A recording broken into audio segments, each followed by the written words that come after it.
ఈరోజు press meet పెట్టడానికి, emergency press meet పెట్టడానికి ఒక కారణం ఏంటంటే, first is producer council joint సెక్రటరీగా నేను రిజైన్ చేయడం జరిగింది. ఎందుకు రిజైన్ చేశానంటే, ప్రొడ్యూసర్ కౌన్సిల్గా ఇస్ అ ఫెయిల్యూర్. ఎందుకు ఫెయిల్ అయ్యామంటే, మేము పర్సంటేజ్ విధానంలో మొత్తం ఎగ్జిక్యూటివ్లు ఒప్పించలేక, చెప్పలేక, కొంతమంది గుత్తాధిపత్యులు అంటే కొంతమంది వాళ్ళకు వాళ్ళే కూర్చొని మాట్లాడుకోవడం వల్ల, ప్రొడ్యూసర్ కౌన్సిల్ని అసలు పట్టించుకోకపోవడం వల్ల ఈ అగాధం ఏర్పడింది. ఫస్ట్ అగాధం ఏర్పడింది. ఎగ్జిక్యూటర్ అండ్ ప్రొడ్యూసర్ డిస్ట్రిబ్యూటర్కి అగాధం ఏర్పడింది. ప్రొడ్యూసర్స్కి మీరు గిల్ట్లో కాకుండా ఎక్కడ వచ్చి చెప్పగలిగితే బాగుంది. ఆఫీస్ బ్యాగ్ కూడా ఇన్ఫర్మేషన్ లేదు. ఆఫీస్ బ్యాగ్లకు ఇన్ఫర్మేషన్ లేకపోవడం వల్ల ప్రాబ్లం అయింది. అలాగే దాంట్లో అక్కడ ప్రొడ్యూసర్ కౌన్సిల్ ఎలక్షన్స్ పెట్టారు, ఎలక్షన్స్ పెట్టలేదు. రెండోది అక్కడ కాకుండా ఈ ఆఫీస్ బ్యాగ్ ఎవరు కూడా పట్టించుకోవట్లా. అంటే ప్రొడ్యూసర్ కౌన్సిల్ అనేది మనం కాదు, ఎప్పుడో దాసనారాయణ గారు పెద్దలందరూ పెట్టిన ప్రొడ్యూసర్ కౌన్సిల్ని ఈరోజు కొన్ని వందల మెంబర్లు మొత్తం టోటల్గా బెనిఫిట్స్ పొందుతున్న ప్రొడ్యూసర్ కౌన్సిల్ పట్టించుకోకపోవడం వల్ల దురదృష్టకరం. ఆఫీస్ బేరలుగా ఉండి 10 మందికి ఉపయోగపడాలి అని ఈ పదవి ఉంటే ఏంటి, ఊడితే ఏంటి. అందుకనే ఆ పదవిని రాజీనామా చేసి ఎలక్షన్స్ పెట్టాలి. ఇమీడియట్లీ ఎలక్షన్స్ పెట్టి ఇప్పుడైనా ఆఫీస్ బేరర్స్ అందరూ కళ్ళు తెరవండి. ఒక ప్రెసిడెంట్ అండ్ వైస్ ప్రెసిడెంట్స్ వీళ్ళందరూ కూడా ఏమయ్యారు, ఉన్నారా లేదా కూడా తెలియట్లేదు. ఈసీ మీటింగులు జరగట్లేదు, ఆడిటర్ కరెక్ట్గా లేడు, స్టాఫ్ కరెక్ట్గా లేరు. అసలు ఏంటి 6 నెలలకు 7 నెలలకు ఈసీ మీటింగులు ఏంటి? అయితే టోటల్ ఆర్గనైజేషన్స్ కరెక్ట్గా రన్ అవ్వాలంటే అన్ని కరెక్ట్గా ఉండాలి. కనుక అన్నింటికి నిరసనగా నేను రాజీనామా చేయడం జరిగింది. దాంట్లో భాగమే ఈ పర్సంటేజ్ విధానంలో కూడా మనం కరెక్ట్గా ట్రాకల్ చేయలేకపోయాం. కొంతమంది తీసుకొని దీన్ని బస్టు పట్టించారు. అవగాహన లేని వారు పట్టుకున్నారు. అవగాహన లేక, అవగాహన రైతులతో ఎగ్జిక్యూటివ్తో టాక్ చేయడంలో తప్పు జరిగింది అన్నమాట నేను వాస్తవంగా చెప్తున్నా. ఇది నిజం. మనకు అవగాహన లేకపోతే ఎగ్జిక్యూటర్ అంటే ఏంటో, ఎగ్జిక్యూటర్ కష్టం అంటే ఏంటో, డిస్ట్రిబ్యూటర్ అంటే ఏంటో, డిస్ట్రిబ్యూటర్ కష్టం అంటే ఏంటో, ప్రొడ్యూసర్ బాధ అంటే ఏంటో, ప్రొడ్యూసర్ చిన్న సినిమా నిర్మాతల బాధ అంటే ఏంటో మొత్తం అందరిది కూడా చూసుకోవాల్సిన బాధ్యత మన అందరి మీద ఉంది. ఛాంబర్ మీద, కౌన్సిల్ మీద, అన్నింటి మీద ఉంది తప్ప ఒక నిర్మాత, పెద్ద నిర్మాతలు మీ నలుగురమే గొప్ప వాళ్ళం అంటే కాదు. మీ నలుగురు చాలా గొప్ప వాళ్ళవి అని చెప్తే మాకు అవగాహన ఉంది అనుకుంటే తప్పది. మీకు అవగాహన ఎంత ఉందో ఎగ్జిక్యూటివ్లో కూడా అంతే అవగాహన ఉంది. అలాగే డిస్ట్రిబ్యూటర్లో కూడా అంతే అవగాహన ఉంది. అందరినీ కూర్చొని మాట్లాడాలి. ఎగ్జిక్యూటివ్లో కొన్నాటిలో చేస్తున్న తప్పులు ఉన్నాయి, వాళ్ళు మాట్లాడిన మాటలో వాళ్ళ తప్పులు ఉన్నాయి, మీరు మాట్లాడిన మాటలో మీ తప్పులు ఉన్నాయి. మీరేం చెప్తున్నారు, క్యాంటీన్ రేట్లు మేము డిసైడ్ చేస్తాం. మీరు క్యాంటీన్ రేట్లు మీరు ఎవరో డిసైడ్ చేయాలి. మీకేం సంబంధం? మీకు సంబంధం ఉందా క్యాంటీన్ రేట్లు? మీరు మల్టీప్లెక్సెస్, ఇండియా వైజ్గా మల్టీప్లెక్సెస్లో రేట్లు ఎక్కువ ఉన్నాయి. మీకు థియేటర్ ఓనర్కి అక్కడ సైకిల్ స్టాండ్ ఎంత ఉందో, క్యాంటీన్ రేట్లు ఎంత ఉన్నాయో అవన్నీ వాళ్ళు కదా డిసైడ్ చేసుకుంటారు. మీకు మల్టీప్లెక్స్లో ఈరోజు మొత్తం టోటల్గా 300 రూపాయలు టికెట్ అయితే 500 రూపాయలు మీ క్యాంటీన్ రేట్లు ఉంటే, మీరు ధైర్యం ఉంటే, మీకు దమ్ము ఉంటే ఆ క్యాంటీన్ రేట్లు మల్టీప్లెక్స్లు మీరు చేసుకోవాలి. కానీ మల్టీప్లెక్స్లకు మీరు చెప్పే ధైర్యం ఉందా? మీరు 53% మల్టీప్లెక్స్లకు ఇస్తున్నారు. 300 రూపాయలు రెవెన్యూ వస్తుంది. ఆ రెవెన్యూ తగ్గట్టు మెయింటెనెన్స్ ఉంటుంది. నేను దాంట్లో అబ్జెక్షన్ చేయట్లేదు. మీరు ఆ క్యాంటీన్ రేట్లు తగ్గించాలి అంటే మీరు మల్టీప్లెక్స్లతో మాట్లాడాలి. థియేటర్ రెంట్లు తీసి రెంట్ల పని పర్సంటేజ్ అడుగుతున్నారు కదా, సింగిల్ స్క్రీన్లో అడగాల్సింది వేరు. మీరు సింగిల్ స్క్రీన్లో మీరు మెయింటైన్ చేస్తారా? మీరు కరెక్ట్గా మెయింటైన్ చేసుకుంటారా? మీరు కరెక్ట్గా మల్టీప్లెక్స్ అమ్మినట్టు 300 రూపాయల దగ్గర అమ్ముతారా? మీరు పాప్కార్న్ రేట్లు ఇవన్నీ మీరు జాగ్రత్తగా చూసుకుంటారా అని మీరు వాళ్ళని అడగాలి. మీకు రెవెన్యూ మీరు ఎంత ఇస్తారు? 3 రోజుల తర్వాత నాకు ఆల్రెడీ మీ దగ్గర డెఫిసిట్ వస్తుంది కనుక ఇవన్నీ పర్సంటేజ్ విధానం మీరు అడుగుతున్నారు. వాళ్ళకున్న ఫెసిలిటీస్ మీకు ఉన్నాయా అని మీరు అడగాలి. వాళ్ళని మీరు అడగట్లేదు. మీరు వాళ్ళే సింగిల్ స్క్రీన్ వాళ్ళేమంటున్నారు, మేము జియో ఆపేస్తాం, జియో ఇచ్చినా కూడా రేట్లు పెంచాం. అది వాళ్ళది తప్పే. ఎందుకు తప్పు? మీరు ఇవ్వలేండి. ఈరోజు పాన్ ఇండియా రావాలి అంటే, తెలంగాణలో కానీ ఆంధ్రప్రదేశ్లో పాన్ ఇండియా రావాలి అంటే కొన్ని 100 కోట్లు పెట్టి సినిమాలు తీసుకున్నప్పుడు దానికి మన రేట్ అవసరం పడుతుంది. రేట్ అవసరం పడుతున్నప్పుడు మీరు రేటు పెంచుతున్నప్పుడు మీరు అడగడం తప్పలేదు. ఎగ్జిక్యూటివ్ అడిగి అయ్యా మీరు రేటు పెంచుతున్నారు, ఆ రేటుకి మాకు 30% అయిపోయివ్వండి, 20% అయిపోయివ్వండి, లేకపోతే నాకు ఇంత అయిపోయివ్వండి, మాకు రెంట్ పెంచండి. మేము ఒక థియేటర్ ఒక షోకి 10 లక్షలు ఇచ్చినా మాకు అదే రెంట్ ఇస్తున్నారు, ₹1,00,000 ఇచ్చినా అదే రెంట్ ఇస్తున్నారు. అడగండి. బెనిఫిట్స్ ప్రీమియర్ షో ₹1000 టికెట్ అమ్ముతున్నారు, మాకు 10,000 ఇస్తున్నారు రెంట్.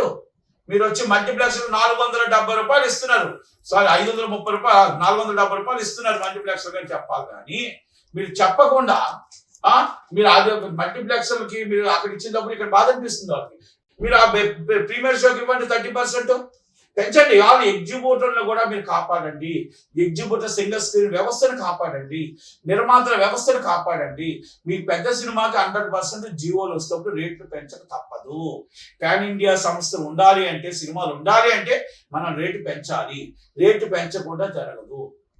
కనుక ఇప్పుడు సునీల్ గారు మాట్లాడినా, శిరీష్ గారు మాట్లాడినా, లేకపోతే ఇంకొకరు మాట్లాడినా, మైత్రి రవి గారు మాట్లాడినా, లేకపోతే సుప్రియ గారు మాట్లాడినా, ఇంకొకరు ఎవరు మాట్లాడినా కూడా మనందరం అన్నదమ్ములం, మనందరం కలిసి కూర్చోవలసిన నిర్ణయాలు తప్ప ఈగోలకి వెళ్తే కాదు. ఇంకొకటి, మీకు టార్గెట్ ఎందుకు పెద్ద వస్తుంది? పెద్ద సినిమా మీకు ఎందుకు టార్గెట్ వస్తుంది? ప్రతిసారి పవన్ కళ్యాణ్ గారి సినిమా టార్గెట్ వస్తుంది, పెద్ద టార్గెట్ వస్తుంది. మీరు 6 నెలల నుంచి చేసినప్పుడు మన సినిమాలకు పర్సంటేజ్ కట్టారా? మన సినిమా జట్లీ సినిమా ఉంది, మరి జట్లీ సినిమా పరిస్థితి ఏంటి? మరి కారా సినిమా పరిస్థితి ఏంటి? ఈ సినిమాల పరిస్థితి ఏంటి? నేను ఆంధ్రప్రదేశ్ తెలంగాణ 2 అడుగుతున్నా. మీరు అగ్రిమెంట్లో రెంట్ ఆర్ పర్సంటేజ్ ఉంది, నేను దానికి 100% పర్సంటేజ్ ప్యూర్ సింగిల్ స్క్రీన్ నేను వ్యతిరేకం. రెంట్లో మీరు దాంట్లో మీరు హైప్ అడగండి, మీరు రెంట్లు హైప్ అడగండి. మీరు రెంట్లు హైప్ అడిగి మల్టీప్లెక్స్ ఫెసిలిటీస్ మీకు లేవు. Multiplex is India way different, me single screens different. మీరు సింగిల్ స్క్రీన్ లో కూర్చోండి, మాట్లాడండి. ఇది 7-10 సంవత్సరాల నుంచి నడుస్తుంది. ఎందుకు రాజకీయాలు చేస్తున్నారు?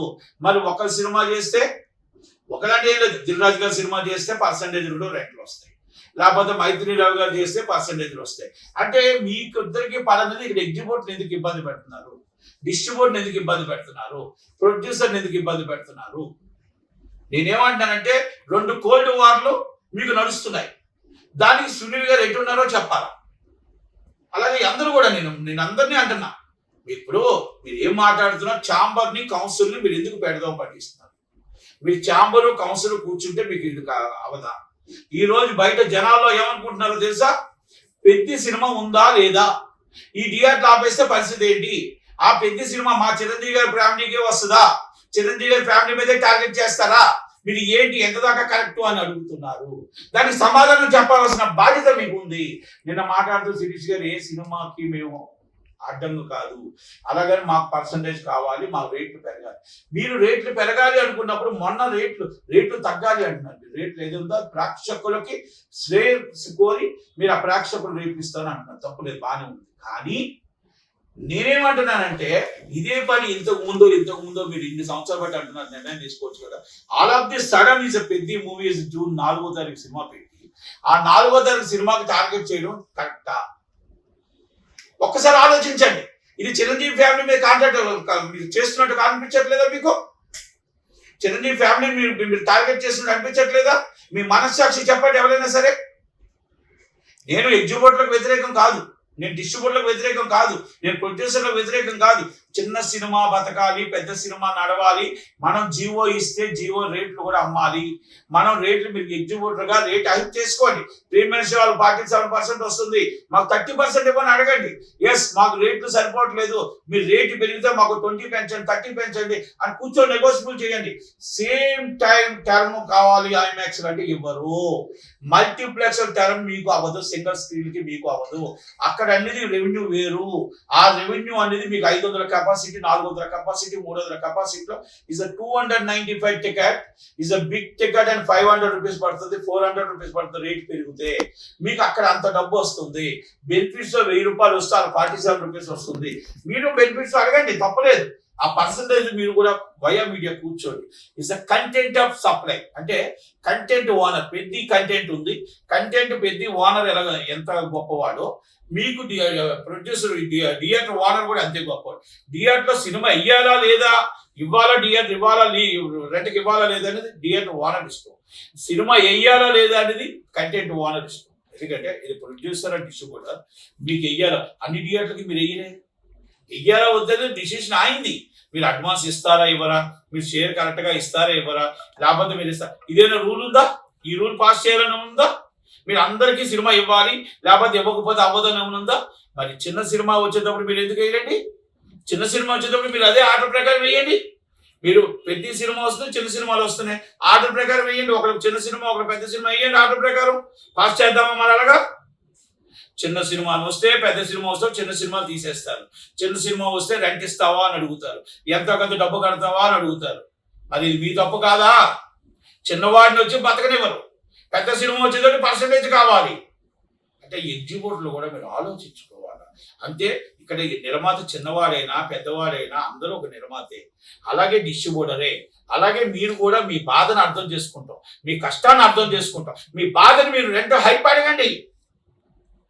మీరు కానీ ఈ విధంగా మీరు వచ్చి ఆలోచిస్తాడని మేము జీవో వచ్చిన రేట్లు పెంచాం, ఇస్ నాట్ కరెక్ట్. మీరు మాట్లాడుతున్న మాటలు కరెక్ట్ కాదు. అక్కడ కూర్చున్న వాళ్ళు ప్రొడ్యూసర్స్ ఉన్నారు. చంద్రబాబు శ్రీనివాసరావుకి ఏం పని అండి? ఆయన ఎగ్జిక్యూటరా? చంద్రబాబు శ్రీనివాసరావు గారికి ఏం పని? ఇక్కడికి వచ్చి ఇక్కడ ఒక మాట్లాడతాడు, అక్కడికి వచ్చి ఒకలా మాట్లాడతాడు. ఆయన పెద్ద మనిషి అవుతాడా? వన్ సైడే ఉండాలి, వారు వన్ సైడే. ఎటు ఉండాలో అటు ఉండాలా. నేను ఎటు లేను. నేను ఎగ్జిక్యూటర్ని, డిస్ట్రిబ్యూటర్ని, ప్రొడ్యూసర్ని. ముగ్గురు బాధలు, ముగ్గురు కష్టాలు నాకు తెలుసు కనుక నేను ముగ్గురు కోసం మాట్లాడుతున్నా. నేను వన్ సైడ్ లేను. నిర్మాత బాధ తెలుసు, ఎగ్జిక్యూటర్ బాధ తెలుసు, డిస్ట్రిబ్యూటర్ బాధ తెలుసు. కానీ మీరు మల్టీప్లెక్స్ రూపంగా అడగడం, జీవో వస్తే మేము ఆపేస్తానడం కరెక్ట్ కాదు. ప్రతి సినిమాకి ఇది వర్తించదు. ప్రతి సినిమాకి మీరు ఆపడానికి ఎన్ని ప్రయత్నాలు చేసినా అవ్వదు. ఇది యావత్ ప్రపంచం సినిమా థియేటర్ పడుతుంది, రిలీజ్ అవుతుంది. అనుమానం పెట్టుకోవాల్సిన అవసరం లేదు. అభిమానులందరూ కూడా సినిమా రిలీజ్ జూన్ 3వ తారీఖు నైట్ ప్రీమియర్ షో నుంచి పడుతుంది. ఓకే, చిన్న ఇష్యూస్ ఉంటే కూర్చోండి, మాట్లాడుకోండి. కానీ ఈ విధంగా మీరు నిన్న ప్రెస్ మీట్ పెట్టారు, ఇవాళ వాళ్ళు ప్రెస్ మీట్ పెడుతున్నారు. వాళ్ళు మాట్లాడుతున్నారు, మీరు మాట్లాడతారు. ఎందుకు ఇక్కడ కమ్యూనికేషన్ గ్యాప్? మళ్ళీ అందరూ కలిపి ఒకే కాఫీ షాప్లో కూర్చుంటారు, ఒకే కాఫీ తాగుతారు, ఒకే కాఫీలో మాట్లాడతారు. అంటే ఇక్కడ ఎవరిని మీరు పిచ్చోలు చేస్తున్నారు? అంటే మీ వెనకాల ఉన్న ఎగ్జిక్యూటివ్ పిచ్చోలు చేస్తున్నారా? మీ వెనకాల ఉన్న నిర్మాతలు పిచ్చోలు చేస్తున్నారా? ఎవరు చేస్తున్నారు? ఇది తెలియాలి ప్లీజ్. మీరు 10 మంది 5 మంది మీరు అందరూ ఒక్కడే కూర్చుంటారు. అందరూ 10 మంది కూడా theatre owner, executor, theatre owner, distributor and producer. అక్కడ దసపాలలో కూర్చున్న వాళ్ళు అన్నింటిలో ఉన్నారు. ఇక్కడ మీరు కూర్చొని మీరు ఎవరైతే సునీల్ గారు అందరూ కూర్చున్నారో అన్నింటిలో ఉన్నారు. మరి ఇది ఏం న్యాయం అండి? ఇది అంటే ఎవరిని అంటే ఇప్పుడు చాలా మంది సోషల్ మీడియాలో చూస్తున్నారు, అమ్మ పెద్ద ఆగిపోద్దా, పెద్ద సింగిల్ స్క్రీన్ రాదా, అంటే మా ఎంజాయ్మెంట్ చేయలేమా అన్న ఒక ఫీలింగ్ తీసుకొని వచ్చారు మీరు. ఇది తప్పు కదా మీకు? ఇది కరెక్ట్ అనిపిస్తుందా మీకు? ప్రాబ్లం సాల్వ్ చేయండి, చేసుకోండి. కానీ ఆ ప్రాబ్లంని మీరు council and chamber and Telangana chamber కూర్చోండి, అందరూ కూర్చోండి, అందరినీ పిలండి. చిన్న సినిమా నిర్మాతలు కూడా పిలవండి, పిలిచి అభిప్రాయం తెలుసుకోండి, మా బాధను తెలుసుకోండి, మా కష్టాన్ని తెలుసుకోండి. చిన్నవాళ్ళు వస్తే ఒక చిన్న చూపు చూస్తున్నారు, పెద్దవాళ్ళు వస్తే ఒకలా చూస్తున్నారు. ఇది ఎంత దాకా కరెక్టో ఒక్కసారి ఆలోచించండి. అందుకే నేను చెప్తున్నా, మీరు రేపు సాయంత్రం 48 hours లోపల మీరు ఎట్టి బస్సులో చిన్న సినిమా నిర్మాతల్ని, పెద్ద సినిమా నిర్మాతల్ని, ఎగ్జిక్యూటివ్ని, డిస్ట్రిబ్యూటర్లు పిలిచి జాయింట్ మీటింగ్ రేపు 15వ తారీఖు ఉంది. ఈ 15లో అందరినీ పిలండి, అందరి అభిప్రాయం తీసుకోండి. 15వ తారీఖు నాడు మొత్తం టోటల్గా ఛాంబర్లో ఏకాభిప్రాయం తీసుకొచ్చి దీనికి ఫుల్ స్టాప్ పెట్టండి. ఇది ఫుల్ స్టాప్ పెట్టగలిగితే బాగుంటుంది, పెట్టకపోతే వేరే విధంగా వెళ్తుంది. కనుక జనాలకి, వేరే అభిమానులకి అందరికీ కూడా ఆగ్రహం తెప్పించే విధంగా ఉంటుంది. కనుక దయచేసి మీరు అర్థం చేసుకుంటారని, ఆలోచిస్తారని, మీరందరూ కూడా పెద్ద మనుషులు, బడా నిర్మాతలు, బడా డిస్ట్రిబ్యూటర్స్ అండ్ బడా ఎగ్జిక్యూటర్స్. కనుక 10 మందే రాజ్యం కాదు, 10 మందే ఇండస్ట్రీ కాదు. ఇది అందరూ అన్ని వేల మంది ఉంటేనే ఇండస్ట్రీ అని గుర్తుపెట్టుకోండి. పాన్ ఇండియా రేవంత్ రెడ్డి గారు, పాన్ ఇండియా చంద్రబాబు నాయుడు గారు. దానికి రేటు పెరగాలి, రేటు రావాలి, జీవో రావాలి, రేటు అమ్మాలి. మనకు అది దానికి తగ్గ కష్టం అడుగుదాం, దానికి తగ్గ ప్రీమియర్ షో డబ్బులు అడుగుదాం. ఐమాక్స్ని మనం పోల్చొద్దు, మనది మనం పోల్చుకుందాం. దయచేసి నిలబడి అందరూ కూడా చేస్తారని ఆలోచించి నిర్ణయం తీసుకుంటారని చూసుకుందాం. Thank you very much. అందరూ కూడా వచ్చినందుకు thank you very much. Thank you. అలాగే ఈరోజు ఆంధ్రప్రదేశ్ చంద్రబాబు నాయుడు గారికి, లోకేష్ గారికి, పవన్ కళ్యాణ్ గారికి ఎఫ్డిసి ఎవరిస్తున్నారో మీకు తెలియదండి. అలాగే అక్కడ ఎఫ్డిసి ఎండి ఎవరున్నారో తెలియదు. ఆంధ్రప్రదేశ్ సినిమా ఇండస్ట్రీ డెవలపింగ్ ఉందా లేదా, 2 సంవత్సరాలు పూర్తవుతుంది. ఈ 3 సంవత్సరాల్లో ఆంధ్రప్రదేశ్కి మీరు స్టూడియోస్ కానీ మొత్తం టోటల్గా ఇన్ఫ్రాస్ట్రక్చర్ కానీ డెవలపింగ్ కానీ మేము అడగడమే అవుతుంది తప్ప మీరు ఎవరికైనా ఇస్తున్నారా ఇవ్వట్లేదా? అసలు డెవలపింగ్ అనేది ఆలోచన మీకు ఉందా లేదా? సినిమా ఇండస్ట్రీ మన సంకలం ఉన్న సినిమా ఇండస్ట్రీని తీసుకురానప్పుడు పరిశ్రమలు ఏమొస్తాయి? ఈరోజు ఆంధ్రప్రదేశ్ ఏం డెవలప్ అవుతుంది? సినిమా ఇండస్ట్రీకి టూరిజం డెవలప్ అవ్వాలి. అందుకే నేను ఒకటి అడుగుతున్నాను, బోర్డు పెట్టుకోవడానికో కాలు పెట్టుకోవడానికో ఆ కాలు పెట్టుకొని బొగ్గ కాలు వేసుకొని తిరగటానికో కాదండి. మనం కష్టపడి ఆంధ్రప్రదేశ్ సినిమా ఇండస్ట్రీ తీసుకెళ్ళి డెవలప్ చేసి మేము ఇస్తున్న 68% ప్రజలు ఇస్తున్న 68%కి మనకి ఇన్ఫ్రాస్ట్రక్చర్ ఇచ్చి మనకి డెవలపింగ్ ఇచ్చి ఎంప్లాయ్మెంట్ ఇవ్వగలగాలి. సినిమా ఇండస్ట్రీ డెవలప్ అవ్వాలి. కనుక మీరు ఎఫ్డిసి చైర్మన్కి ఇచ్చినా ఎఫ్డిసి ఎండి ఉన్నా విజయవాడలో కూర్చోవడం కాదండి. Andhra Pradesh and tourism and FDC develop చేయాలి. మీరు ఈ సంవత్సరం 3 సంవత్సరాల్లో చేయగలుగుతారా? ఎక్కడైనా అమరావతిలో స్టూడియో కట్టగలుగుతారా? ఆంధ్రప్రదేశ్లో మీరు 30 ఎకరాల కారిడార్ 30 కిలోమీటర్ల కారిడార్ మీరు చేయగలుగుతారా? మీరు మొత్తం ఇన్ఫ్రాస్ట్రక్చర్ డెవలప్ చేయగలుగుతారా? ఎంప్లాయ్మెంట్ ఎంతమందికి ఇవ్వగలుగుతారు అని సూటుగా నేను అడుగుతున్నా. ఎవరెవరో వచ్చి ఒక కులానికి చెందిన వారికో ఎవరికో ఇచ్చేసి పదవులు ఇచ్చేస్తే ఆ పదవుల్లో వెళ్ళి మాకు అలంకారం కోసం మీ అందరూ ఆనందం కోసం చేస్తే కాదు. ఇది సినిమా ఇండస్ట్రీ బాగుండాలని పదవి ఇవ్వండి. సినిమా ఇండస్ట్రీ కష్టపడడానికి పదవి ఇవ్వండి. సినిమా ఇండస్ట్రీ మీ పార్టీకి కష్టపడిన వాళ్ళకి ఇవ్వండి. అలాగే మీ దీంట్లో గవర్నమెంట్కి డెవలప్ అవడానికి ఇవ్వండి పదవి. డెవలప్ అయ్యి గవర్నమెంట్ సినిమా ఇండస్ట్రీ అక్కడికి వెళ్ళేటట్టు ఇవ్వండి. అంతే తప్ప ఎవరెవరికో పదవులు ఇవ్వడానికి ఆశపడుతుంటారు అందరూ. ఆశలో నేను ఆశాజీవినే. కానీ నాకు ఎప్పుడైతే అర్థమైందో నాకు అవసరం లేదు అని అర్థమైపోయింది. కాపులు 100% కాపులకి పదవి రావాలంటే చాలా కష్టం. ఎందుకంటే కాపులు ఎక్కిచ్చేవారు, అందరూ ఎక్కిచ్చేవారు కానీ అందరూ ఎక్కేవారు కాదు. కాపులు ఎవరికైనా మేము సపోర్ట్ చేసేవారమే కానీ వాళ్ళ కిందను కూర్చొని మేము చూసేవారమే. మేము ఎక్కాలి అంటే ఆ రోజు వంగవీటి మోహన రంగా గారితో అయిపోయింది. వంగవీటి మోహన రంగా గారు కాపులు సీఎం అవ్వాలని కోరుకున్నాం. కానీ ఈనాటికి కూడా మేము ఎవరికైనా సపోర్ట్ చేసి ఎక్కించడమే తప్ప మేము కింద నుంచి చూసేవారు అని మాకు అర్థమైంది. కనుక ఇది మాకు వస్తుందనేది మర్చిపోయాం. కానీ ఎవరికి వచ్చినా ఇండస్ట్రీ బాగుండాలా, ఆంధ్రప్రదేశ్ బాగుండాలా, కనుక సినిమా ఇండస్ట్రీ బాగుండాలని కోరుకుంటూ చంద్రబాబు నాయుడు గారిని, పవన్ కళ్యాణ్ గారిని, లోకేష్ గారిని రిక్వెస్ట్ చేస్తాను. Thank you.